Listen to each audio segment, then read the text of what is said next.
पर्व हमें ये बताने के लिए होते हैं कि सफाई सिर्फ अपने घर की नहीं करनी है, वो जो नदी बह रही है उसकी भी सफाई हमारा ही दायित्व है। मैं देखता हूँ कि छठ व्रत में जो बहुत बड़ी मनोकामना है वो पुत्र पति परिवार निरोग रहे, खुशहाल रहे। और आप ये कह रहे हैं कि जब भी प्रकृति सबल रहेगी, स्वस्थ रहेगी, तो आप खुद ब खुद स्वस्थ रहेंगे, निरोग रहेंगे, खुशहाल रहेंगे। थोड़ी भी चैतन्य अगर महिला होंगी, अब नहाए खाए है, उसमें बस यही थोड़ी है कि खुद नहाना है और खुद खाना है, या जो पूरा कार्यक्रम है कि गांव से लेकर के नदी तक की सफाई पूरी करके रखो, उसमें आप यही थोड़ी कर पाओगे कि बस जो मेरा जो व्यक्तिगत क्षेत्र है वही साफ रहे। थोड़ी भी अगर चैतन्य महिला होंगी, जैसी कि होती हैं, तो उनको दिख जाएगा कि अगर प्रकृति की ये दुर्दशा हो रही है तो मेरा परिवार भी कब तक सुरक्षित रहेगा, कि जो कुछ उधर है उसका सही रहना जरूरी है अगर इसको सही रहना है। परिवार की परिभाषा मात्र उन लोगों तक तो सीमित नहीं हो सकती ना जो मेरे घर की चार दीवारी के भीतर रहते हैं।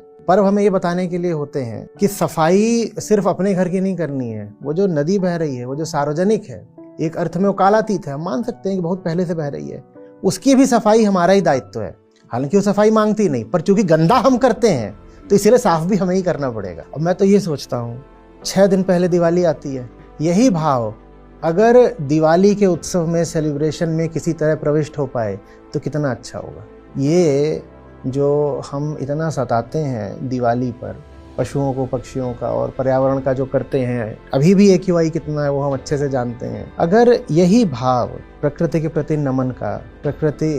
को स्वयं से अभिन्न मानने का, ये जानने का कि मेरा परिवार भी तभी मंगल में रह सकता है जब ये समूची पृथ्वी मंगल में रहे, अगर ये भाव हमारे सारे पर्वों में आ जाए तो सोचिए क्या बात होगी। फिर हम ये थोड़ी कर पाएंगे कि जैसे कुछ करते हैं कुत्ते की पूंछ में लड़ियां बांध करके। पर्व ऊंची से ऊंची चीज होनी चाहिए, लेकिन दुनिया भर में ये हुआ है, कहीं पर्वों में हो रहा है कि करोड़ों जानवरों की गर्दनें काटी जा रही हैं और उसको हम बोल देते हैं कि ये तो हमारी किताब का फरमान है और ये करने से जन्नत मिलती है। कहीं पर्व का मतलब ये होता है कि खास पक्षी है उसको काटना जरूरी है। कहीं पर्व पे गंदगी फैलाई जा रही है, कहीं पर्व के नाम पे हो हुल्लड़ हो रहा है, चिकन,